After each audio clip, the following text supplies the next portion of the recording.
지난 2002년 건조된 미 해군 이지스 순양함 초신호. 의미 있는 격전지명을 배 이름으로 붙인 건 미 해군의 전통이다.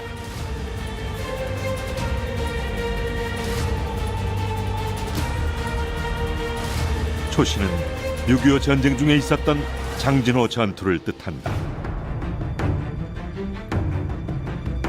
세계 전투 사상 가장 치열했던 3대 동계 전투 가운데 하나이며 미군 전사에선 역사상 가장 고전한 전투로 기록되는 장진호 전투. 기관총으로 그냥 완전히 수습해서 그냥 베는 거죠. 그래서 끝날 줄 알았죠. 한 10분이면 또 오는 거예요. 그렇게 말씀이죠. 10배의 병력 차이. 어마어마한 인해 전술에 대적한 연합군. 중과부적이었다. 거의 20만 명이 넘고 30만 명에 가깝게 이제 밝혀졌기 때문에 당시 연합군은 굉장히 암울한 분위기였고, 생지옥으로도 표현되는 1950년 혹한의 겨울.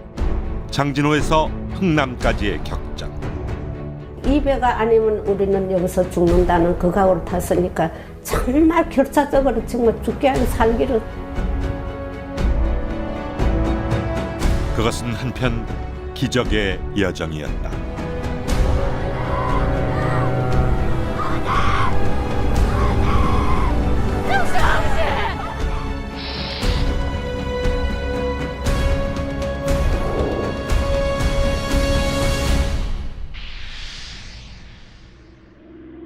September, dawn broke off the island of Walby.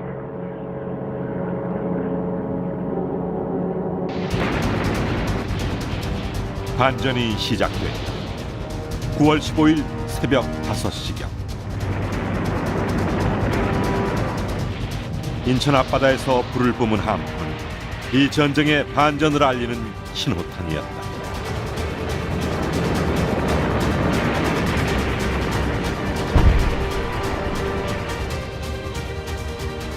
성공 가능성 5,000분의 1.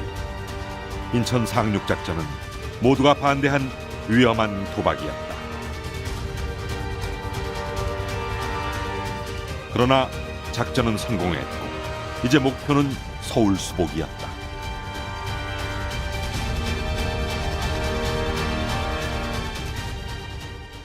We're going to win.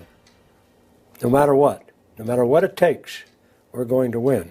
We knew that the first key objective for us after Incheon was Seoul. We had to take Seoul. 한편 중국은 이미 오래전부터 인천 상륙작전을 예측하고 있었다. 김일성에게도 그 점을 꾸준히 경고해왔던 터였다. 9월 말 중국이 움직이기 시작했다. 이른바 항미 원조를 본격적으로 준비하기 시작한 것이다.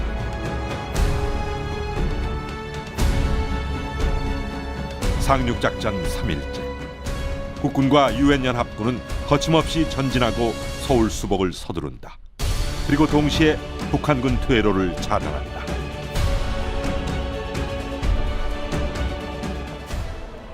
그 수인 산업도로를 따라서 이제 쭉 진격해가지고서 경부국도를 차단하기 위해서 안양 방면으로 진격해 들어갔습니다.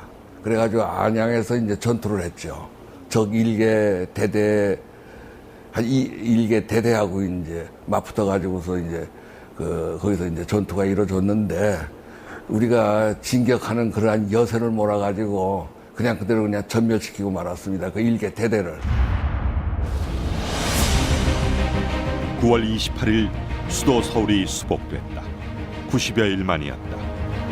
그리고 이튿날 정오 국회의사당에서 감격스러운 수도 탈환식이 거행된다.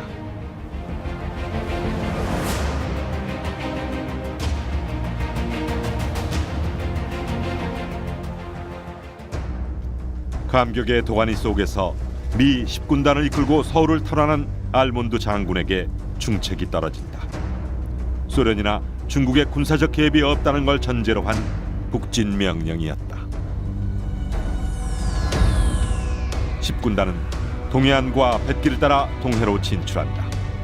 미 보병 7사단은 이원에, 미 해병 1사단은 원산에 상륙하기로 한다.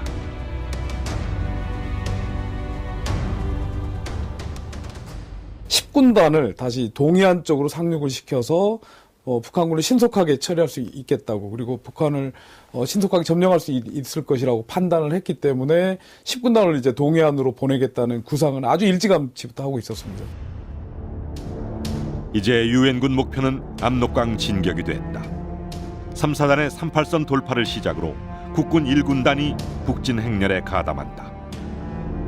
유엔군은 완전히 승기를 잡은 것으로 판단했다. Even as far back as the time we were landing in Seoul and the days afterwards, the debate started, and MacArthur felt that the only way we could go defeat the Chinese was to North Korean and Chinese was to bomb in north of the Yellow River. 1950년 10월 말 승리를 확신한 아군은 맹렬한 기세로 북진한다. 그리고 압록강과 두만강까지 접근한다. 그 즈음 중국은 순망 치안을 앞세워 한반도 파병을 결정한다. 연합군의 북진이 자국 안전을 위협한다고 본 것이다.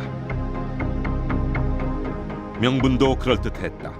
그들의 대표적인 공업기지인 둥베이 공업지역이 압록강 수풍댐 전력을 쓰고 있었던 것.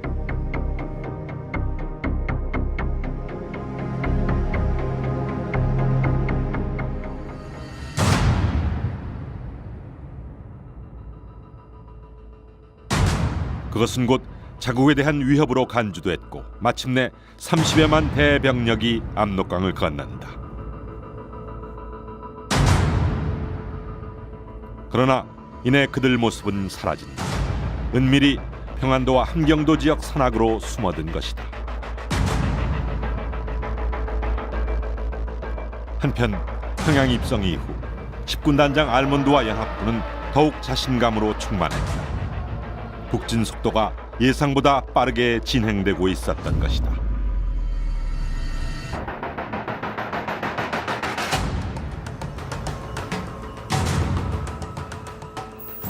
기존보다 좀 더 북쪽으로 신메가드 라인이 설정됐다.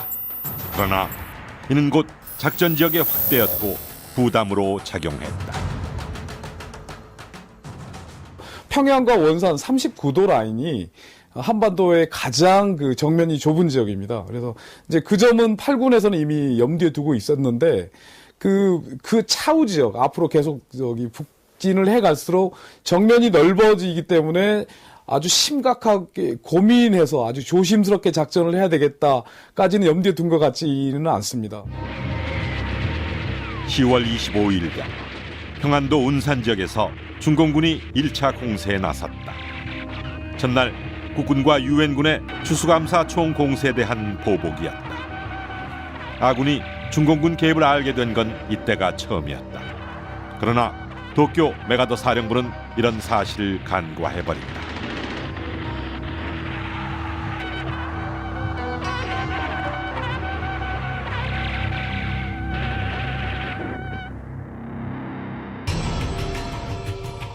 중국의 작전은 장기적이고 치밀했다. 유엔군이 38선을 넘자마자 압록강을 건넌 것부터 그랬다.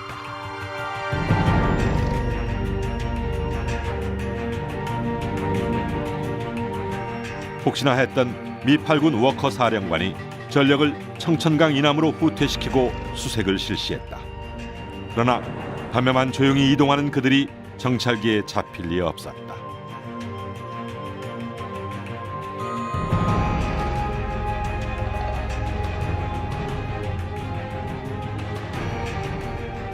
연합군의 작전상 오류는 10군단의 원산 상륙작전 과정에서도 나타났다.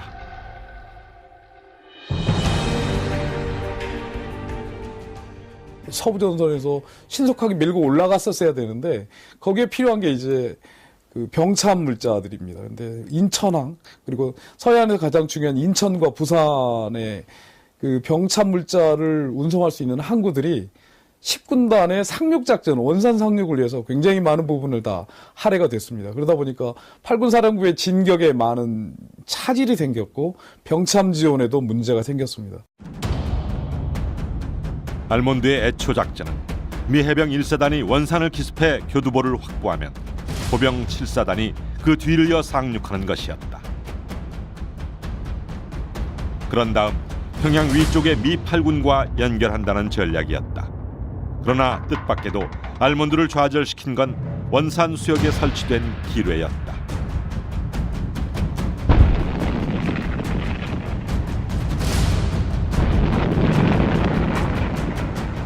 지뢰를 갖다가 제거하는데 거진 2주일이 걸렸습니다. 그러니까는 상륙하는 배가 동해에서 왔다 올라왔다 내렸다 한 2주를 하고서 그 다음에 원산에 상륙을 했습니다. 결국 미 해병 1사단의 원산 상륙은 10월 26일, 작전 완료는 28일에 이루어진다. 그러나 전술적으로는 무의미한 일이었다. 이미 그 2주일 전에 국군 1군단 3사단과 수도사단이 원산을 점령한 뒤였기 때문이다.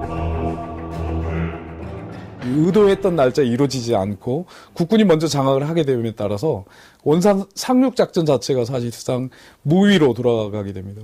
나중에 역사가들은 이를 뭐 행정적 상륙이라고 이제 평가를 하는데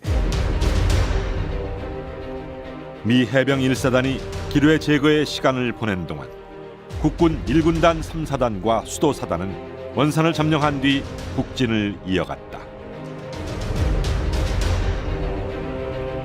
한편 10월 29일에야 함경도 이원에 상륙한 미 보병 7사단은 메가더의 새로운 명령에 따라 해산진을 향해 북상한다. 그렇게 원산이 이후 동부전선의 북진 작전은 쉽게 풀리는 것 같았다. 그러나 연합군은 중공군의 유인책에 걸려들고 있었다. 유적 침입은 말 그대로 적이 계속 그 움직이고 있는 적은 깊숙하게 끌어들여서 적을 그 장정을 길게 하겠다는 거죠. 그래서 아군이 유리한 곳까지 깊숙하게 끌어들인 다음에 그리고 아군이 유리하다고 판단되는 상황이 조성이 되면 그때 이제 적을 그 뭐 포위를 하건 혹은 타격을 하건 그래서 고립시켜서 소멸시키겠다는 개념입니다. 북진하던 미 10군단 7사단과 국군 1군단 3사단은 11월 21일 해산진에 도착, 감격의 압록강물을 마셨다. 또 국군 1군단 수도사단은 청진을 점령함으로써 전쟁은 끝나는 것 같았다.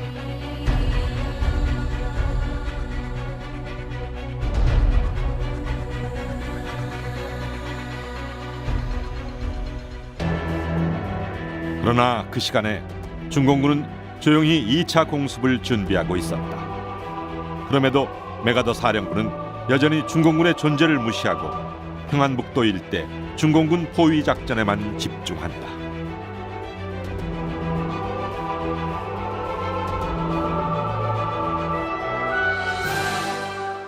이 흥남을 통해 가지고서 이 소위 장진으로 가는 건데요. 장진으로 해가지고서 그 다음에 강계에서 8군하고 연결하게 그런 명령을 받았습니다. 강계고정 전진하라 하는 거죠. 강계는 당시 북한의 임시 수도였다. 김일성과 북한군 수뇌부도 그곳에 있었다.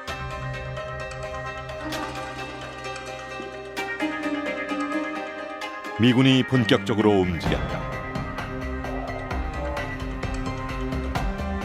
해병 1사단 7연대는 11월 7일경 황초령을 넘고 16일경에 장진호 남단 하가루리를 점령한다. 적의 별다른 저항이나 전투는 없었다. 장진호까지 무난하게 진출한 것이다. 마침내 11월 24일경 연합군은 거대한 인공호수 장진호를 중심으로 서쪽과 동쪽, 남쪽에 나누어 배치된다.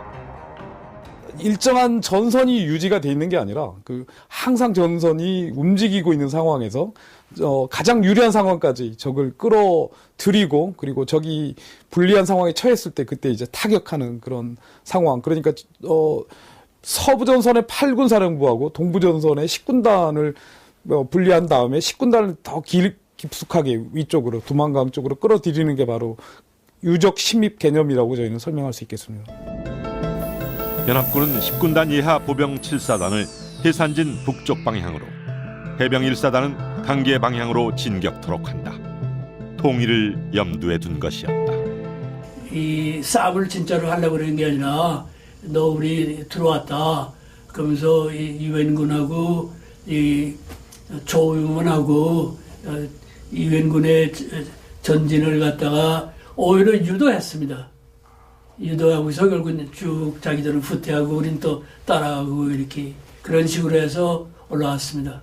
황초로 해서 장진으로 해가지고서 이 소위 강계까지는 양천짝에 13만 명의 중공군이 기다리고 있는 거죠. 그걸 모르고서 그냥 간 거죠. 압록강을 향한 대대적인 포위 작전을 펼쳐 장진호 인근 유담리까지 진출한 연합군. 일단 여기까지는 비교적 순조로웠다.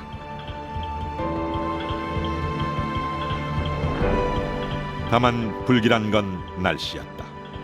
11월 초순 기온이 영하 18도씨로 급강하됐고 말경에는 무려 30도씨 안팎으로 내려가고 있었다.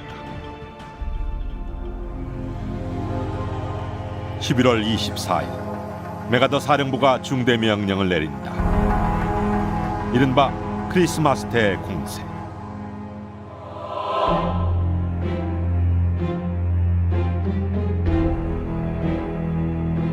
메가더가 크리스마스까진 고향으로 돌아갈 수 있을 것이라고 말한 데서 비롯된 말이다. 전선은 흥분했다.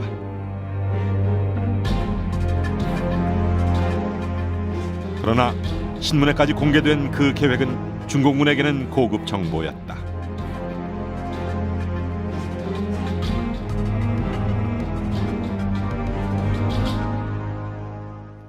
11월 25일 서부전선에서, 27일 동부전선에서 중공군 2차 공세가 시작된 것이다.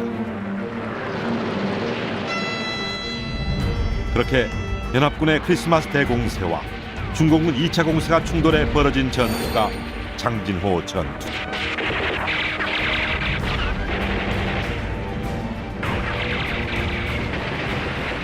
They did not have air. Did not have air support.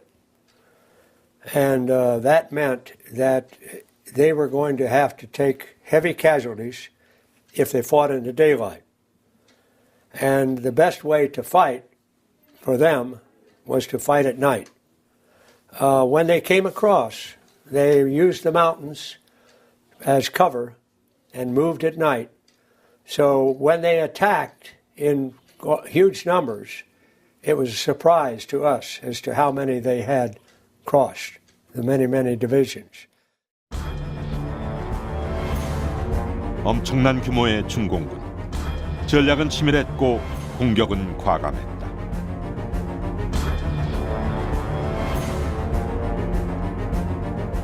메가더 사령부는 그제서야 중공군 실체를 인정했다. 그러나 그 즈음 대마고원의 혹한이 시작됐으니 늦은 감이 있었다. I was on a 155 howitzer. We had sent half of the battery to the front lines. When the Chinese hit, they found that their weapons wouldn't fire. They were too cold. 중공군이 2차 공세를 보름날로 잡은 것은 치밀한 전략이었다. 상대적으로 열세인 무기와 야간 공격의 이점을 활용하기 위해서였다. 병력도 동부전선에서는 연합군의 10배나 되는 13만여 명에 달했다. 결코 과소평가 대상이 아니었다. 뭐 그냥 총소리가 나기 시작을 하더니 그냥 뭐 우리 있는 데까지 그냥 막 그냥 중공이 들어와가지고서는 대대본부를 갖다가서 막 그냥 유린을 하는 거예요. 그냥 뭐 눈을 떠보니까 그냥 중공군이 그냥 여기저기서 그냥 막 들어와가지고서는 수류탄 던지고 그냥 일로 뛰어댕기고 저리 뛰어댕기고 하면서 그냥 전투가 벌어지기 시작을 했죠. 곳곳에서 우려의 목소리가 나오고 있었다.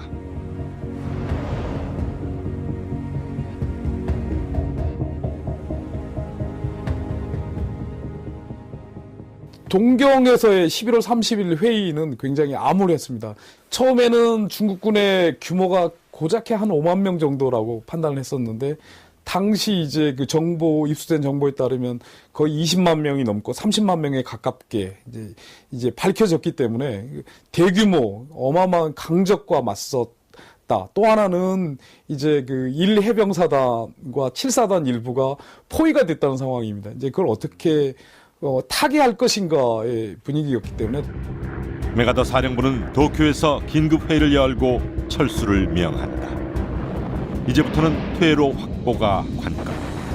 그러나 중공군은 주로 밤에 공격하고 낮에는 은둔하는 게릴라 전법을 쓰고 있었다. 연합군의 대규모 공중 폭격이 주로 낮에 이루어졌기 때문이다. We had to go out every 4 hours and warm up the airplanes so we could fly at first light in the morning. So the cold weather. Yeah, it's very cold, frozen, always below zero, even at the base. 제 아무리 첨단 기술로 만들어진 전투기와 탱크도 영하 40도까지 내려가는 개마고온 추위 앞에선 고철에 불과했다. 그렇게 1950년 겨울에 장진호는 혹한 그 자체였다. 우리 살던 데 거기는 굉장히 추운 데거든요. 성천가이라고 그 황초록 밑에 강줄기가 생겨가지고 바람이 엄청나게 불어요. 약간 바람이 불었다면 사람 날아갈 정도니까. 장진호는 해발 1000m가 넘는 개마고온의 험악한 산악지형에 위치한다. 기온도 중강진과 함께 우리나라 극저온 지역이다. We were the last ones to get through from Cotorie to Hagaruri. When we arrived in Cotorie, I thought we had come into frozen hell. And that wool scarf, as I would breathe through it, would freeze. And tears would freeze. There were tears. 그 혹한 속에서 크리스마스는 가족과 함께라는 희망사항은 깨져가고 있었다. 부상 전후의 상처 치료를 위해 옷을 자를 수도 없었다. 곧바로 몸이 얼어버리기 때문이다. 언시레이션이나 눈을 녹여 물을 마신 해병들은 장염과 설사까지 겪어야 했다. 그냥 눈 위에서 자고 허벌 뻔에 어디 의지할 데가 없는데 짐승이에요.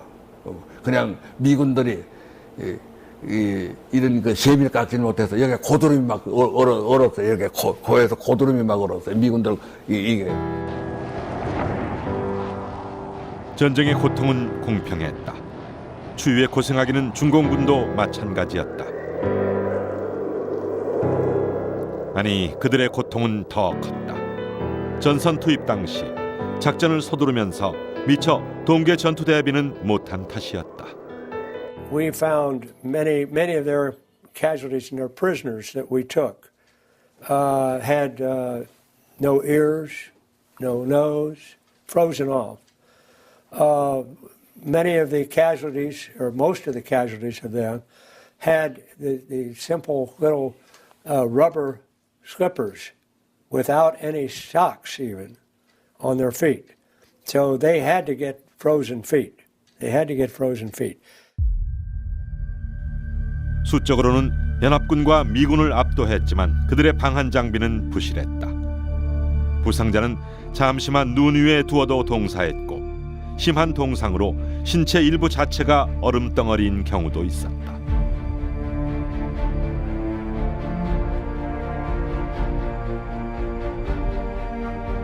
적 탄환에 복부를 맞았지만 배에 두른 탄띠 덕에 살아난 캐리 장군도 개마고원의 혹한은 피하지 못했다. I've had 4 operations on that foot.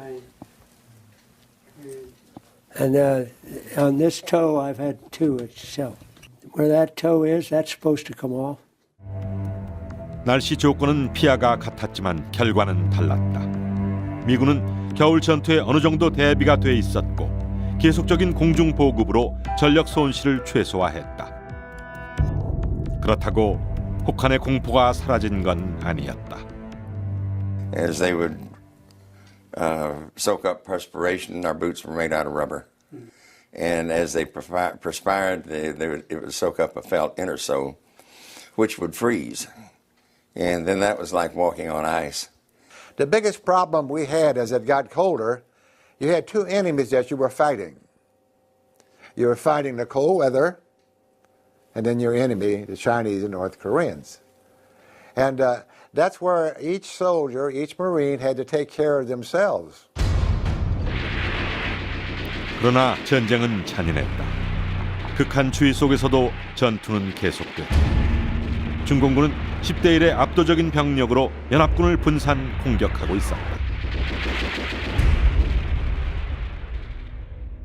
부대마다 중대단위, 서대단위, 대대단위는 다 흐트러져 있는 걸 그걸 단위별로 다 포위를 한 거예요. 그 전체를 포위한 것이 아니라 일개 중대면 중대가 주둔하고 있으면 그건 그대로 또 옆에 또 딴 중대는 그건 그대로 포위를 하고. 앞에서는 강추위와 눈이 가로막고 뒤에는 중공군이 쫓는 형국이었다. 그 무렵 메가더 장군은 연합군이 전혀 새로운 전쟁에 직면했으며 작전을 공세에서 방어로 전환하겠다고 합참에 보고한다. 그에 따라 10군 단장 알몬드 장군은 연합군 철수 집결지인 하가루리로 날아와 스미스 해병 사단장에게 항공 철수를 권한다.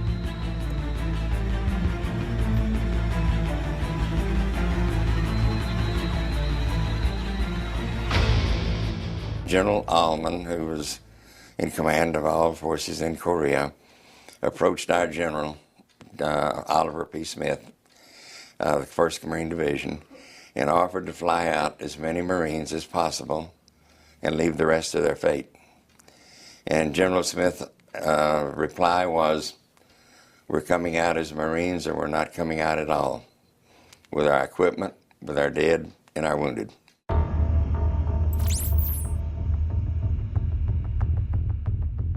당시 연합군 철수 계획은 유담리에서 하가루리,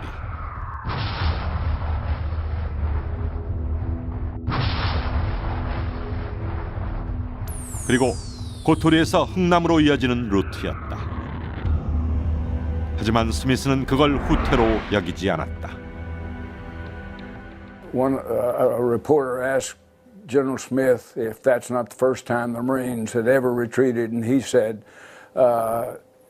some say he said, "Retreat hell, we're just attacking in a different direction." But he explained that when you're surrounded, you don't retreat, you just fight in a different direction. 당시 군 안팎은 물론 미국 언론의 톱 뉴스는 해병 1사단 전멸 위기였다. 다 같이 죽는 것보다 항공 철수로 살 사람은 살아야 한다는 게 당시 여론이었다. 그러나 해병 1사단장 스미스 소장은 병사들을 격려하며 철수를 진두지휘한다. 사단이 당시 청한 사항은 적에게 포위가 돼서 섬멸될 수 있는 상황이고, 포로가 됐거나 아니면 전사하거나 하는 그런 아주 절치절명의 그 위기에 처한 상황인데, 부대원들의 정신을 독려하고 또 전투 의지를 고취시키기 위해서 사단장이 직접 나서서 연설을 하고, 그러면서 그 모토로 우리는 새로운 방향으로 공격해 가는 것이다. 후퇴란 말은 더 이상 쓰지 마라.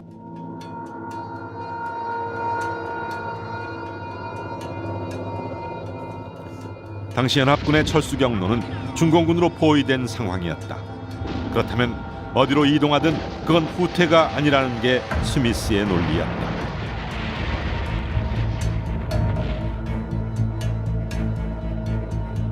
그러나 그 경로는 이미 중공군 제9병단 예하 12개 사단이 포위한 상황. 그들은 장진호 서북쪽 유담리에서 장진호 남단 하가루리까지 전 지역을 철저히 장악하고 있었던 것이다. Hill, and every time I would see one go over, I would shoot at him, and the fire was at times very heavy. At the time, I was numb, and there were so many deaths, and I actually hoped I might get hit and not killed. 지옥이었구나. 이게 지옥이구나. 이게 생지옥이구나. 그냥 살려달라고 그러고 말이지. 그냥 숨이 끊어지려고 그냥 죽으려고 그러는 그런 병사들. 철수 과정에서도 중공군은 연합군의 공중 폭격을 피해 밤에만 공격해왔다. 수적으로 압도하는 그 특유의 인해 전술로 이 장진호 동쪽에 동안에 있었던 미 7사단 32연대 2개 대대밖에 없었는데 거기 21개 대대가 중공군들이 공격을 합니다. 11대 1로 싸우는 꼴이 됐었습니다. 11.5대 1. 그래가지고 과연 그 적은 병력으로 과연 어떻게 그 공포를 이겨냈을까 그렇게 생각을 합니다.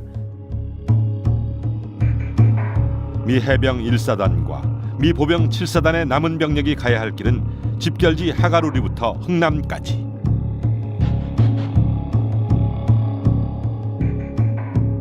그러나 철수의 길은 좀처럼 열리지 않았고 그들이 있는 곳에는 중공군의 공격과 혹독한 추위가 있었다. That was probably the hardest thing I ever did, was to pick up the frozen bodies that were frozen in the position that they died.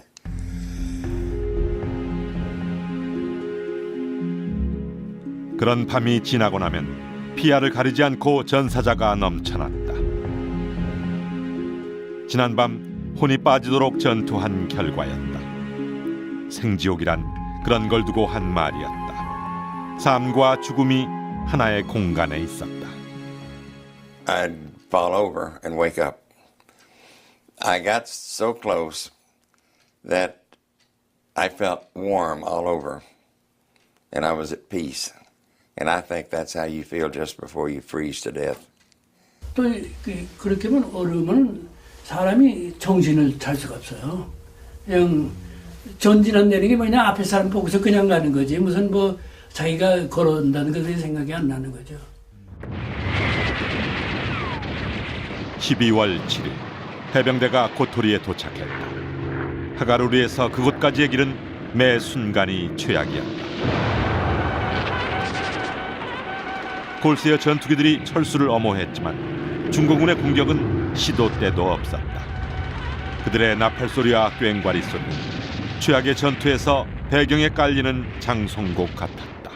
장진호 전투에서 가장 절정에 달하는 상황이었고 실제로 중공군은 거의 마지막 단계라고 판단하고 가장 치열하게 공격을 해온 상태고 가장 많은 사상자가 나왔던 전투라고도 평가할 수 있겠습니다. 마지막 관문은 황초령, 장진과 함흥을 연결하는 고개다. 여전한 중공군의 매복과 기습 공격을 뚫고 반드시 넘어야 했다. 그러나 최대 위기는 그곳에 있었다. 황초령 꼭대기의 유일한 다리를 중공군이 끊어버린 것이다. I decided that the only way to get out was to airdrop a bridge from the air in parts, reassemble it inside the perimeter, have the Marines push that bridge, assembled bridge across. 유일한 해결책은 교량 건설. 그리고 거기에 반드시 필요한 건 부교, 즉 임시다리였다. 그러나 그곳은 해발 1200m 고지였다. Very, very poor weather. Clouds right down to the ground. The weather was freezing. It was snowing. No visibility. So it looked impossible to drop the Treadway Bridge, which was the key to our capability, our success at that time. That, what I personally did and what many people did is we prayed. 이제 모든 것은 신의 손에 달려 있었다. 순간 칠흑 같은 어둠 속에서 기적이 일어났다. that night, the sky opened up at one point, right over Coterie, right where we were supposed to drop the bridge. And there was one star, a single star, very bright, very visible, that shone. That signified to us that we were going to get our bridge and we were going to make it out with the air support.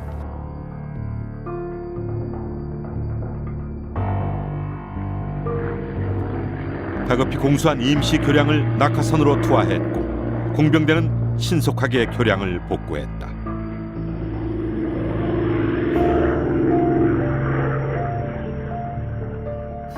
그렇게 복구된 수문교 위로 철수병력 전원과 1200여 대 차량이 이틀에 걸쳐 무사히 통과했다.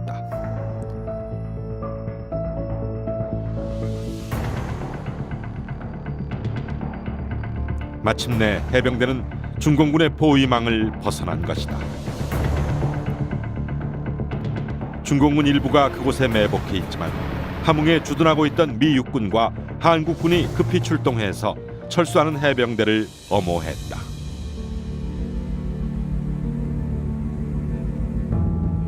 사지로부터의 귀환. 1950년 12월 11일 그들은 흥남에 도착했다.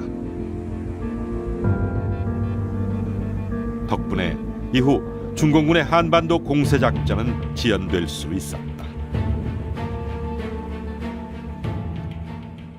동부전선에 투입된 구병단이 만약에 장진호 전투에서 미군을 아주 손쉽게 제압을 하거나 그리고 그 큰 타격을 입지 않았더라면 51년 전황에서 아주 큰 지대한 영향을 미쳤을 가능성이 많습니다.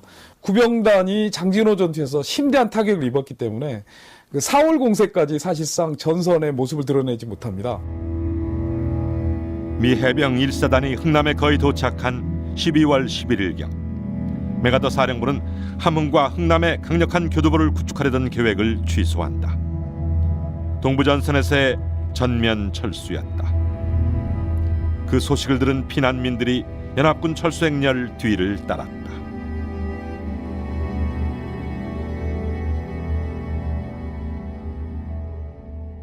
거기서 우리 함흥까지 걸어 내려오려면 야간에 250야매 될 거예요. 그런데 내 걸어 내려왔으니까 하루 뭐 몇십 미씩 이렇게 걸른 거 여기가 며칠 있다 저기가 며칠 있다 다 그렇게 해가지고 병력 철수 작전이 시작됐지만 생각지 못한 일이 벌어지고 있었다. 철수 병력과 맞먹는 엄청난 수의 피란민이 줄을 이었다. 눈보라 속 그 행렬의 목적지는 바람찬 흥남부두. 며칠 뒤면 돌아올 수 있으리라던 길이었다. 피난 간다. 어디 목적지 어디 이것도 못 묻고 그냥 가니까 나 멀리서 보니까 이제 우리 어머니하고 우리 누나 애들 데리고 손잡고 이렇게 이고 그게 마지막이에요. 그게 이제 내가 바라보고 있은 거지. 가는 걸 보이거든. 이렇게 높으니까 사람들 밑에 이렇게 있어도 저기 걸어가는 게. 그게 지금도 눈에 그게 제일 선하거든요. 이북은 몽땅 그냥 비다시피 했어요. 그 우리 함흥 내려오니까 전부 빈집이지 사람 사는 집은 없어요. 당시 피란민 문제는 흥남 철수에서 또 하나의 고비였다. 군의 통제에도 불구하고 장사진을 이루며 흥남항으로 끝없이 밀려오는 피란민. 흥남에 가까울수록 피란민들에 대한 검문 검색도 강화됐다. 당시 흥남은 마지막 보루였기 때문이다.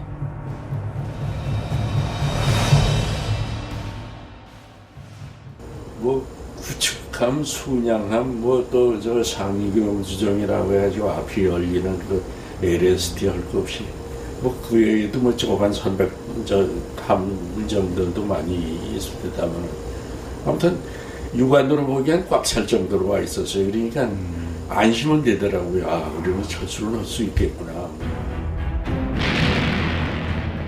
흥남의 최후 방어선을 구축한 미군은 중공군 경계를 더욱 강화했다.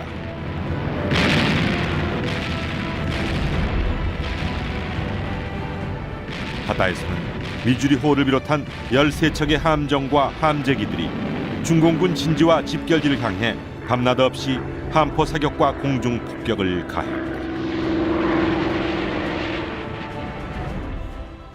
포격도 왜 계속 하는 게 아니고 뭐 한 30분이고 1시간이고 포격이 중단되는 경우가 있단 말이에요. 불안해지는 거예요. 무슨 일이 있는가 하고 이게 또 포격이 이루어지는 것도 안심이 되고. 당시 흥남 철수를 앞둔 연합군은 북한 동부해안 흥남 주변에 방어선을 구축하고 있었다. 병력과 물자를 싣는 동안 방어선은 점점 좁혀졌고 긴장감은 터질 듯했다.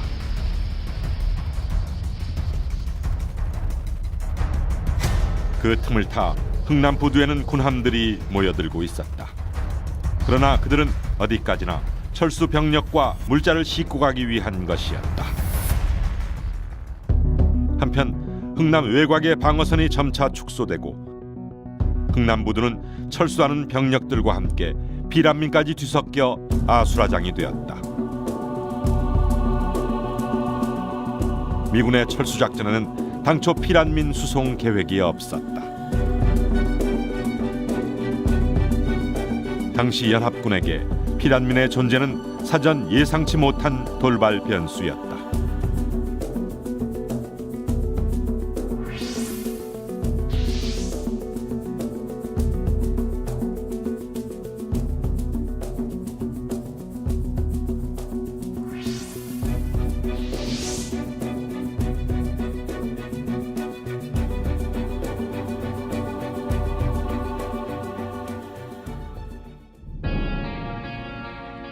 십만여 피란민이 흥남 부두로 쇄도했을 때 그들을 위해 발벗고 나선 사람은 국군 제1군단장 김백일 장군이었다.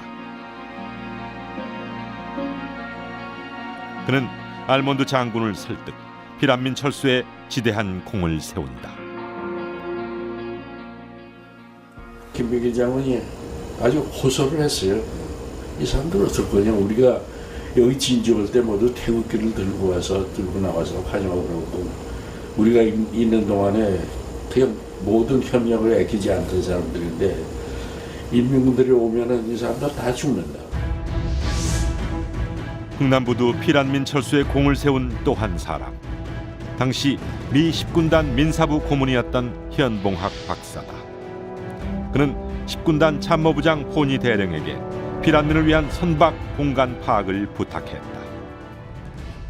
When I arrived in 1998 here in Seoul, I was at the President's Hotel, and a gentleman came to the lobby looking for me, and that person was Dr. Hyun. 현봉학과 포니 대령은 함께 지휘부를 설득한다. 그 덕분에 10만 명의 흥남 철수 작전도 기적처럼 성공할 수 있었다. Colonel Forney and Dr. Hyun would go together and talk to General Almond, because initially General Almond said the refugees can't go on the ships. There's not enough room. So when they talked to General Almond about the third time, then he agreed that he would try to let the refugees go on the ships. 흥남 철수와 견줄 만한 철수 작전이 있다. 제2차 세계대전 당시의 덩케르크 철수 작전이다. 그러나 덩케르크 철수 작전을 흥남 철수에 비교할 수 없는 결정적인 이유가 있다. 당시 연합군은 철수를 물심양면으로 도왔던 민간인들은 철수시키지 않았던 것.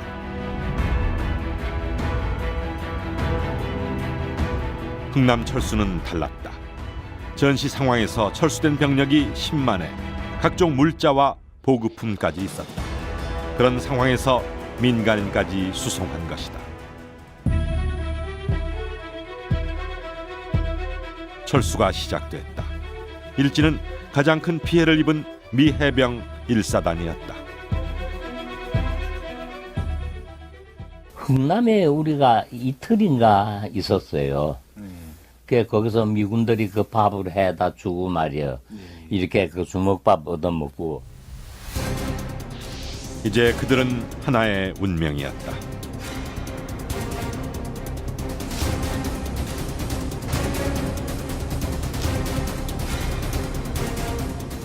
통제에도 불구하고 장사진을 이루며 흥남항으로 밀려온 피란민들.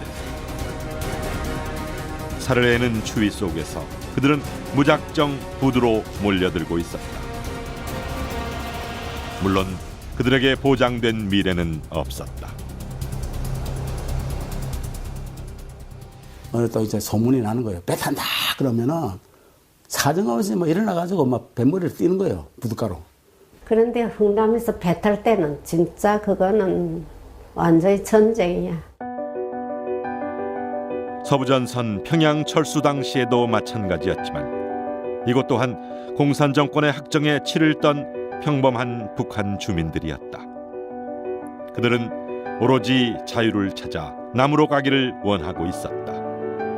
10만에 달하는 피란민들은 그렇게 몸을 실었다. 배 타는데도 사람이 얼마나 많은지 사람 위에 사람이 서고 사람 위에 사람이 서고 먼저 타겠다고.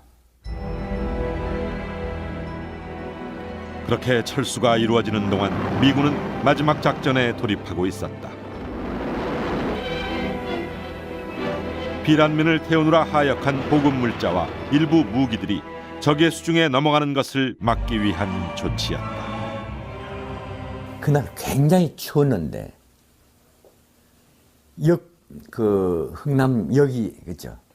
역 부근에 갔을 때 굉장한 불이 불바다가 있었어요.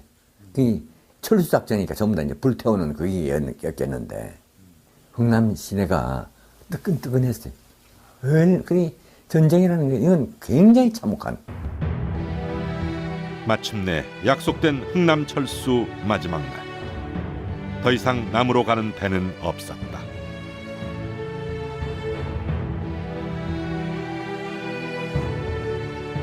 그러나 아직 흥남부두엔 피란민이 넘쳐나고 있었다. 아니, 점점 피란민 숫자는 늘고 있었다. 그때 흥남 앞바다에 나타난 배가 있었다.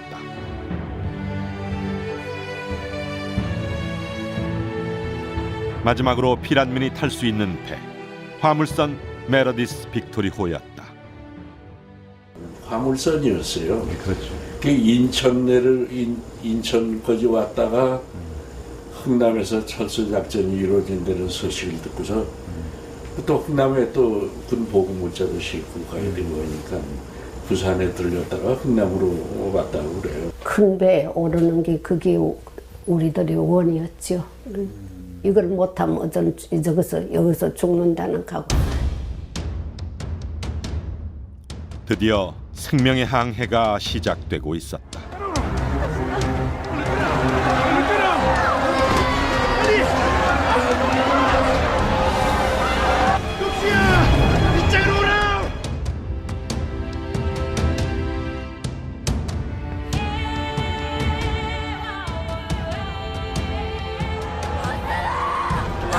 힘이 붙여서 떨어지는 바닷물로 떨어지는 사람으로 애를 업고서 그냥 뒤에다 업고서 그냥 올라가더니 안 하더니 애가 그냥 그 포대기라고 합니다만 거기서 그냥 빠지는 경우 그냥 참 이루 말할 수 없는 그 슬픈 전경들이었죠. 최근 개봉된 영화 국제시장은 당시의 증언들을 뒷받침해 만들어졌다. 그러나 우리는 알아야 한다. 영화가 현실을 완벽하게 담아내긴 어려웠을 것이라는 것.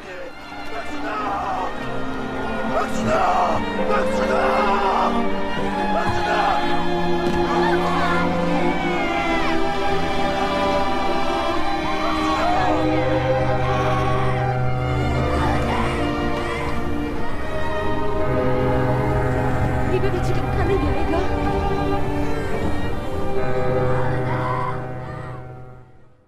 지금도 잊혀지질 않아요. 그렇게 그냥 그 어려운 철수 작전을 했던 거죠.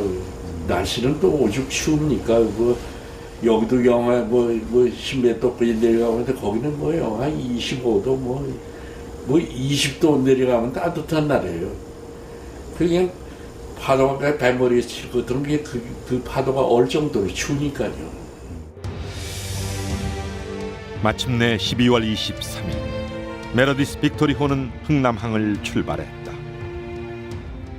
그리고 마지막으로 미 해군 수중 폭파대가 흥남부두 일대 시설물과 군수물자들을 폭파함으로써 이 작전의 종지부를 찍었다.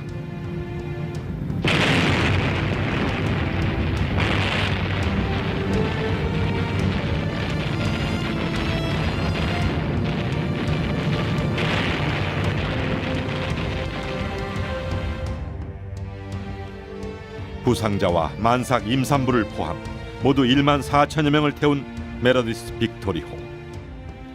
갑판과 화물칸까지 배는 한 채의 공간도 없이 피란민으로 가득 찼다.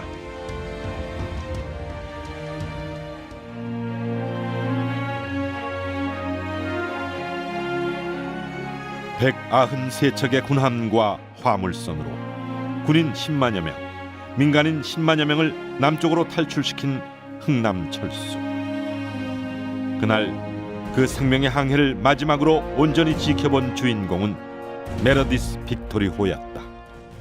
애기는 내 위에 배 위에 앉아가지고 젖을 먹은 게 없어. 젖이 나옵니까? 그 젖을 빠는데 거기서 그냥 그 누운 자리에서 애기는 먹은 게 없으니 대변도 소변도 많이 놓지는 않아. 그냥 며칠 동안 그냥 여기다 싸는 거예요.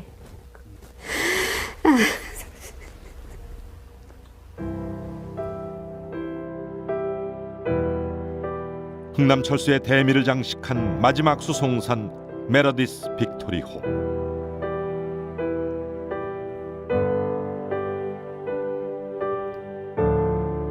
이 배는 우리에게 크리스마스의 기적이라는 특별한 선물을 주었다.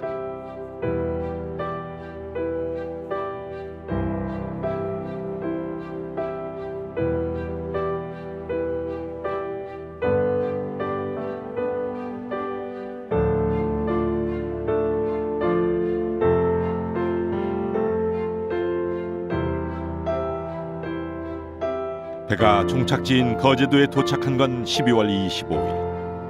거제도에 도착할 때까지 5명의 새 생명이 태어난 것이다.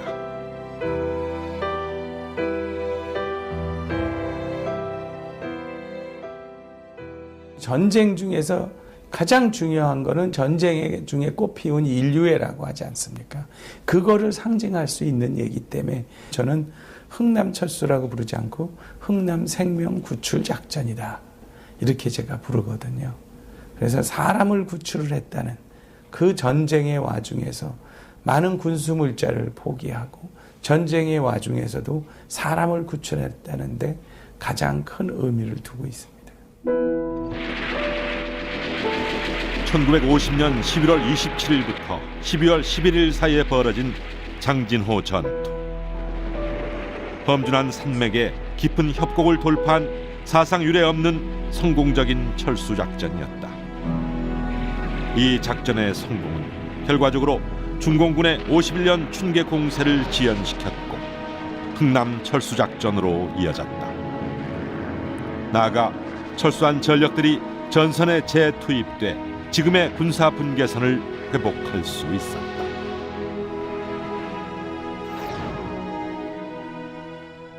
No, I'm very proud that I participated. I'm proud of the legacy that we left. When a Marine goes into, someone joins the Marines today, they're taught the legacy of the Chosin Reservoir. 미 해병대 전투 역사상 가장 치열한 전투로 기록된 장진호 전투. 그러나 최고의 전술적 승리였고 장진호에서 흥남까지의 철수작전은 기적의 여정이었던 것이다. 그래 한평생 이렇게 어머니는 시어머니는 이미 전 돌아가셨지만 딸이 6살짜리 지금으로는 70 됐네요. 그 딸을 생각하면 지금도 하나님께 기도.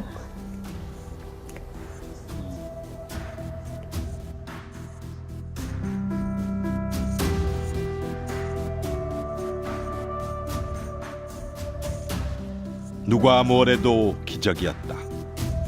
메러디스 빅토리호가 사흘 동안 찬바람과 파도에 시달리면서 무사히 자유의 땅을 밟은 것은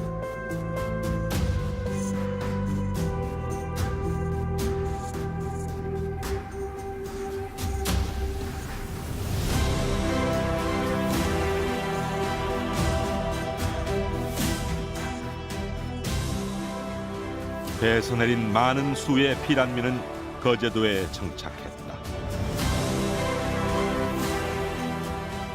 그 가운데 그날 흥남 부두에서 누이와 헤어진 숱한 금순이 오빠들이 오늘도 누이를 그리워하고 있다.